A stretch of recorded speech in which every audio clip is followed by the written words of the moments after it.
बावी सरकार का जो बैत का सिलसिला है ना, हजरत सैयद अमीरुल हसन सहारनपुरी कुदसर अजीज साहब की तरफ से मंसूब है। और जो फैज़ का सिलसिला है हजरत मखदूम अलाउद्दीन अली अहमद साबरपिया सरकार की तरफ से है, कलिय शरीफ।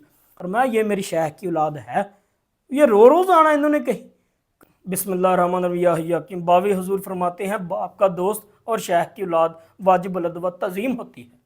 बावी हुजूर फरमाते हैं हज़ारों सफ़ीने दरिया तरीक़त में उतरे, डूब गए, अदब ही का सफ़ीना पार लगा। और जिसने जो पाया अदब ही की वजह से पाया, अदब ही की बरकत से पाया, अदब ही की बदौलत से पाया। फरमाया बेअदब किसी का भी हो नामराद होता है। इनका जिक्र बावी सरकार ने खुद बयान किया कि ईद वाले दिन मैं और मेरी अहलो यार ने गंडे से रोटी खाई।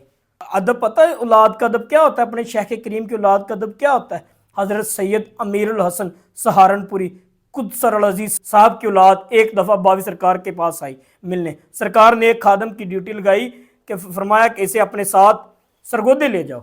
साथ बावी सरकार ने अपने खादम को मुखातिब करके फरमाया और बात सुनो, ये इनके साथ बच्चे भी हैं, ये बच्चे मेरे शेख करीम के हैं।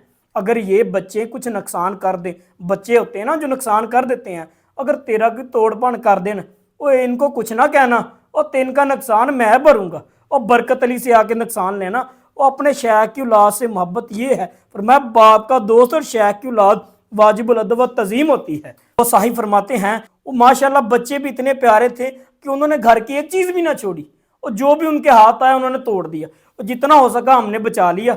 जब हम आए ना बावी सरकार के पास, सरकार मुस्कुरा रही, फरमाया जवान कितना नुकसान है, फरमाया सरकार इतना हुआ। फरमाया ये मेरी शेख की औलाद है, ये रोज़ आना इन्होंने कही।